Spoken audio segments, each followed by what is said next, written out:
Hello friends, welcome to Wesley food. இன்றைக்கி நம்ம Wesley ஃபுட்டில் ரொம்ப ஸ்வீட்டான 15 நிமிஷத்தில் ரெடி பண்ணக்கூடிய ஒரு அல்வா ரெசிபி தான் பார்க்க போகிறோம். இது சின்னவங்கலேருந்து பெரியவங்க வர எல்லாருக்கும் ரொம்ப பிடிச்ச ஒரு சூப்பரான ரெசிபி தான் நம்ம வீட்டிலே செய்ய போகிறோம். வாங்க வீடியோக்குள்ளே போகலாம். இதுக்கு ஒரு பவுல் எடுத்துக்கலாம். பவுலில் வந்து 1 கப் வந்து கோதுமை மாவு சேர்த்துருக்கேன். 1 கப்புக்கு 5 கப் நம்ம தண்ணி வந்து சேர்க்க போகிறோம். இப்போது 1 கப் நம்ம தண்ணியை வந்து ஊற்றிட்டு நல்லா கட்டி இல்லாமல் மிக்ஸ் பண்ணிக்கலாம். மீதி 4 கப் தண்ணியை அதுக்கப்புறம் ஊற்றிட்டு நல்லா மிக்ஸ் பண்ணிக்குவோம். ஃபஸ்ட்டு தண்ணி மாதிரி தான் இருக்கும், ஆனால் நம்ம அல்வா கிண்டும் போது அது நல்லா கட்டியாகி நல்லா அல்வா பதத்துக்கு வந்துடும். இப்போது நல்லா மிக்ஸ் பண்ணி எடுத்துக்கலாம். ஃப்ரெண்ட்ஸ், நான் திரும்பவும் மெஷர்மெண்ட் சொல்கிறேன் பாருங்கள். 1 கப் கோதுமை மாவுக்கு 5 கப் அளவு தண்ணி, 2.5 கப் அளவு சர்க்கரை, 3/4 கப்பு இல்லாட்டி 1/2 கப் வந்து நெய். இதுதான் வந்து மெஷர்மெண்ட். இதை மட்டும் நல்லா ஞாபகம் வச்சுட்டிங்களா நம்மளுக்கு வந்து சூப்பரான அல்வா வந்து ரெடி ஆகிடும். இதை வந்து இப்போ நல்லா மிக்ஸ் பண்ணி விட்டுறலாம்.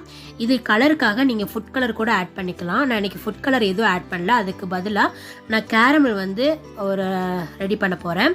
இப்போ பாருங்கள், 2.5 கப் சர்க்கரை சொன்ன பார்த்தீங்களா, அதில் 1/2 கப் சர்க்கரை வந்து இதில் போட்டுட்டு தண்ணி எதுவும் ஊற்றாமல் நல்லா கலந்து விட்டுட்டே வந்தீங்கன்னா இது நல்லா இலகி நமக்கு இருட்டு கடை அல்வா ஒரு கலரில் இருக்கும் பார்த்தீங்களா, அந்த கலருக்கு வந்துடும். இதை வந்து நம்ம வந்து அந்த அல்வாவில் வந்து சேர்த்துக்கலாம்.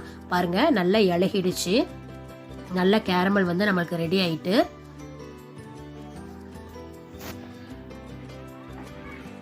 இதை நம்ம அல்வா வந்து கிண்டும் போது அதில் ஊற்றிட்டோங்கன்னா நம்மளுக்கு கலர் வந்து கிடச்சிடும்.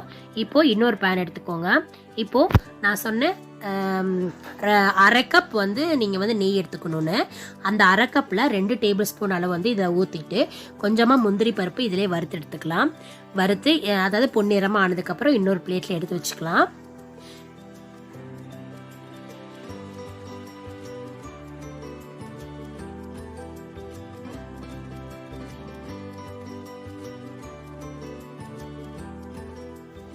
இப்போது அதே பேனில் வந்து நம்ம கலந்து வச்ச அந்த கோதுமை மாவு தண்ணியை இதில் ஊற்றிடலாம்.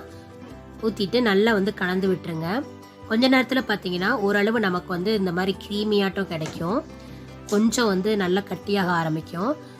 நல்லா மிக்ஸ் பண்ணி விட்டுட்டே விடுங்க. அல்வானா கிண்டுறது தாங்க பெருசு. கிண்டி விட்டுட்டே இருக்கணும். கிண்டா தான் அல்வா கிடைக்கும். அதனால் நல்லா வந்து கிண்டி விட்டுட்டே இருங்க. இப்போது மீதி இருக்கிற அந்த 2 கப் சர்க்கரையை இதில் ஆட் பண்ணிவிட்டு கிண்டி விட்டுறலாம். இப்போ பார்த்தீங்கன்னா அந்த சர்க்கரை போட்ட உடனே நமக்கு நல்லா இன்னும் கொஞ்சம் இலகி கொடுக்கும். தண்ணி மாதிரி தெரியும் பார்க்குறதுக்கு. ஆனால் கொஞ்சம் நேரத்தில் பார்த்தீங்கன்னா அது நல்லா கட்டி ஆகிடும். இந்த மாதிரியே கிண்டிகிட்டே இருக்க வேண்டியதான்.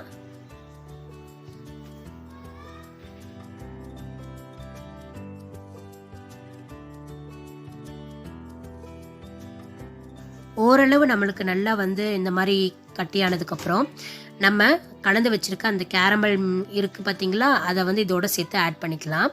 ஆட் பண்ணிவிட்டு நல்லா வந்து கலந்து விட்டுருங்க. கலந்து விட்டுட்டே இருங்க.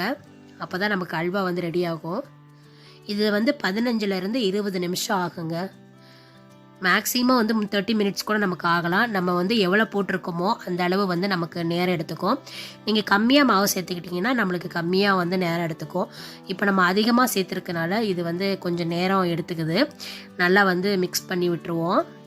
பாருங்கள், கலர் நமக்கு இதிலே நல்லா கிடச்சிருச்சு. இன்னும் வந்து இலகாது வந்து நல்லா கட்டியாக கலர் வந்து நல்லா நமக்கு கிடைக்கும். இப்போது நான் வந்து 1/2 கப் நெய்யில் வந்து கொஞ்சமாக சேர்த்துட்டு நல்லா கலந்து விட்டுட்டே இருந்தோம்னா அந்த நெய்யெல்லாம் அது வந்து நல்லா இழுத்துட்டு இழுக்கும்போது நம்ம இன்னும் கொஞ்சம் நெய் சேர்த்துக்க வேண்டியதான். இப்படியே வந்து நம்ம வந்து வச்சுருக்கிற 1/2 கப் நெய்யும் இதோடு சேர்த்து நல்லா வந்து கலந்து விட்டுட்டே இருக்க போகிறோம்.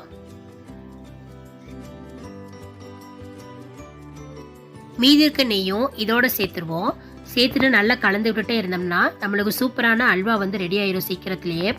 இதோட நிறம் வந்து அப்பப்போ மாறிட்டே இருக்கும். நமக்கு இப்போ ஒரு கலரில் இருக்குது. இன்னும் கொஞ்சம் நேரம் பார்த்தீங்கன்னா இன்னும் டார்க் கலரில் ஆயிரும். இதோட கலர் வந்து இப்படியே நம்ம கலந்து விட்டுட்டே இருக்கலாம்.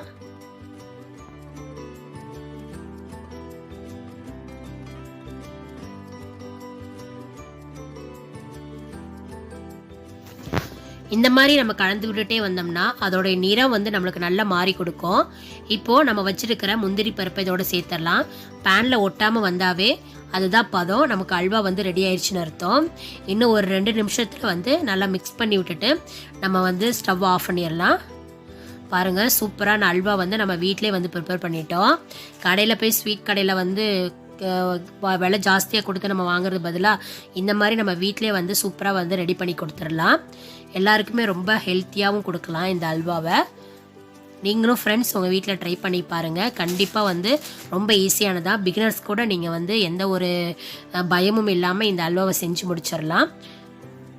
ரொம்ப சூப்பராக இருக்கும் ஃப்ரெண்ட்ஸ். ஒரு தடவை செஞ்சு கொடுத்துட்டிங்கன்னா அப்புறம் அடிக்கடி வீட்டில் இருக்கிறவங்க கேட்பாங்க. அவ்வளோதான், நமக்கு சூப்பரான ரொம்ப ஸ்வீட்டான அல்வா இப்போது ரெடி ஆகிடுச்சு. உங்களுக்கு இந்த வீடியோ பிடிச்சிருந்தா மறக்காமல் சப்ஸ்கிரைப் பண்ணுங்கள், லைக் பண்ணுங்கள், கமெண்ட் பண்ணுங்கள். Thank you friends.